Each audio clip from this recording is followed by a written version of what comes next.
History loves kings born into crowns, but sometimes it creates something far more dangerous. A man with no throne, no royal blood, no destiny written for him, just ambition, just hunger, just a belief that the world owed him more.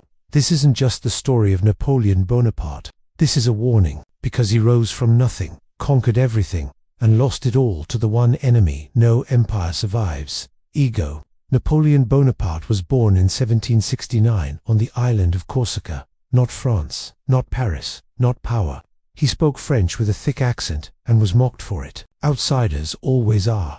His family wasn't rich, he wasn't popular, and he certainly wasn't charming. He was quiet, angry, and obsessed with greatness. While other boys played Napoleon read war manuals. While others laughed, he studied maps. From a young age, he didn't want to belong. He wanted to dominate. Then came the French Revolution. Kings fell. Heads rolled. Order collapsed. Most people saw terror. Napoleon saw opportunity. In chaos, rules disappear. And when rules disappear, the bold rise fast. Napoleon joined the army, not as a hero, but as a calculator. He didn't fight with emotion. He fought with math, angles, timing, speed. While other generals followed tradition, Napoleon was rewriting the rules of warfare. By his mid-20s he was winning battles no one expected him to win. France noticed, and more importantly, Napoleon noticed himself. Power doesn't arrive suddenly, it whispers first.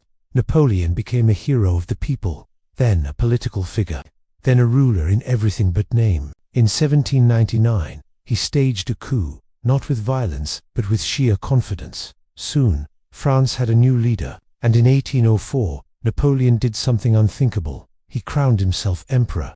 Not God, not the church, but himself. That single moment told the truth. He didn't just want power, he wanted to be above judgment. Europe trembled, because Napoleon didn't just rule one nation, he conquered many. His armies crushed Austria, Prussia, Italy.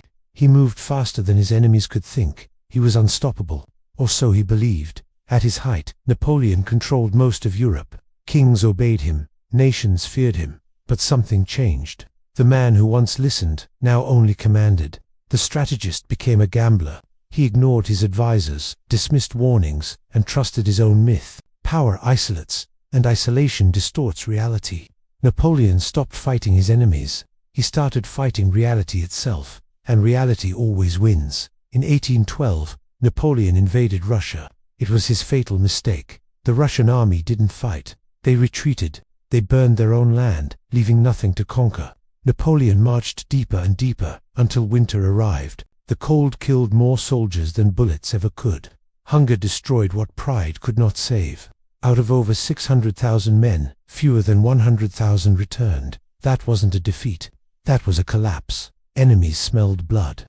Napoleon was defeated, forced to abdicate, and exiled to the small island of Elba. But ambition doesn't die quietly. He escaped. He returned to power for one last stand, for 100 days. Then came Waterloo. One battle, one final failure. This time, there was no return. He was exiled again, to St. Helena, a lonely rock in the middle of the ocean. Far from crowns, far from armies, and utterly alone. Napoleon once ruled Europe. He died a prisoner. His story teaches one brutal truth. Talent can build an empire. Discipline can expand it, but ego will destroy it. He rose because he was hungry. He fell because he believed he was untouchable. Remember this, the world doesn't punish ambition. It punishes unchecked ambition. And history never forgets those who confuse power with immortality. Thanks for watching.